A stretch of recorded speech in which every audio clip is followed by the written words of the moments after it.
Welcome back to TynishaTalks, where we keep it real, raw, and transparent. And today, child, if you click on this video, that means that you have heard of this mess of a situation going on between Tory Lanez and Megan Thee Stallion. Megan finally admitted publicly that Tory was the one who shot her. Now, if you did not see the clip, I'm going to go ahead and play it for you here because there are some key things that she mentioned that I think are really important, and that's what we're going to dissect today. I tried to keep the situation off the internet. I tried to save this.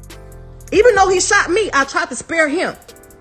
And y'all mother is not sparing me. That's crazy. Stop acting like black women is the mother problem. Stop acting like black women is aggressive when all they be doing is speaking the facts and you motherfuckers can't handle it. Now, Megan said something that's very important. She talked about how black women are stereotyped as being aggressive, how we're always the ones who take the blame, we're viewed differently. I'm honestly disgusted by the responses I saw on social media, and it's crazy because these responses came from both men and women. People were outright denying the fact that she got shot. Of course, he couldn't be in the wrong by just shooting her. She must have done something to deserve that. She's tall and he's short, so he must have been defending himself. Like, just nonsense, total nonsense. What's crazy is that even when people see these responses, you still question why black women struggle with being submissive and letting their guard down. It's like, how can you feel comfortable with letting your guard down when you're constantly being attacked like this? For this situation, I would like to do a thought experiment because I'm totally convinced that people just aren't going to get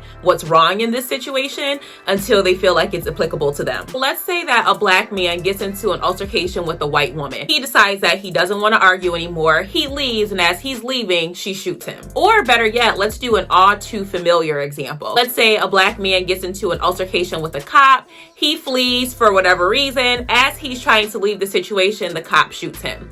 Now, I'm gonna lead with the second one because we have seen over and over again in situations like that where a black person gets shot by a cop and he tries to flee the scene, that people will say, well, the cop was in the wrong. Why would he shoot him? He was trying to leave. He wasn't in danger.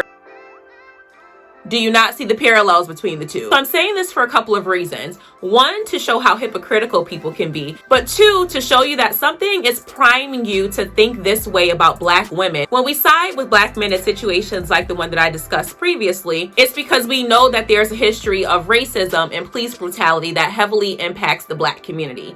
So my question is, for us to be seeing Megan as someone who was not the victim, we're trying to have her be the aggressor when she's the one who was attacked. What messages are we getting about black women that makes us feel that way? So let's think back to some of the common characteristics or some of the stereotypes that we know about black women. We're strong, independent, we can't be submissive, we have horrible attitudes. So why did these stereotypes come to be? Let's think back to slavery times. Men were removed from families and they were demasculinated by being tortured in front of their families. Women had to step up and have more of a dominant role. In present times, we still see this dynamic because black men are being killed, they're trapped in the prison system, or they're just not present for whatever reason. Think of single mothers. You often hear their kids say, my mom was my dad, or she was so strong, she did everything on her own, she didn't need help from anyone. We didn't ask for this. We didn't ask to have this role where we're characterized as being strong and we don't need anyone. It's something that we had to adapt to because unfortunately we deal with fatherlessness, we deal with not having males present, we deal with being single mothers. This whole she doesn't need help from anyone dynamic has honestly plagued the black community. You see this in situations where a woman is being harassed by a man in public and a group of men are sitting there recording it or laughing at it, not taking it seriously. You see this in the healthcare system. A lot of black women aren't given the same treatment. We're seen as being strong. We can take pain. We don't need this medicine to help us. These beliefs prime us on a daily basis and in turn impacts our views of black women in situations like these. Yes, we are strong. We're intelligent, we're independent, but that doesn't mean that we should be negatively characterized as being aggressive. The irony of this whole situation is that even though Tory Lanez attacked her, she was still trying to protect him. We are the ones always protecting. But where is that same thing in return from our black men? We are at the forefront of protests. When men have to go to prison for years, we stick by their side, make sure they have someone to talk to, put our lives on hold, and make tons of sacrifices for their well-being.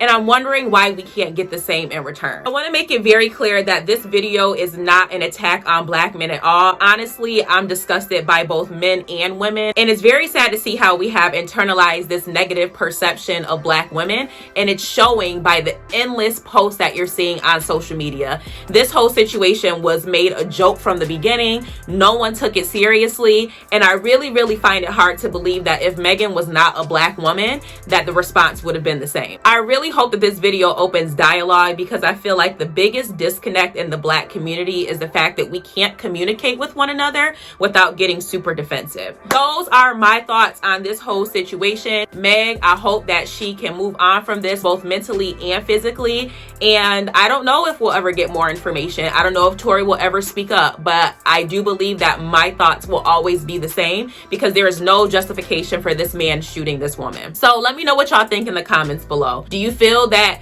Tory was in the wrong? Do you feel like Megan was in the wrong? What are your thoughts on the public response of this whole situation? I'm really curious to know your thoughts. I love having real discussions with y'all. If you have made it this far into the video, you are a real one. Thank you for rocking with me. I hope that you decide to stick around a little bit more, subscribe, like, share, comment. I appreciate all of the support from all of you. We have broken my goal of 500 subs, and we're on our way up from here. Stay blessed, love one another, and until next time, bye.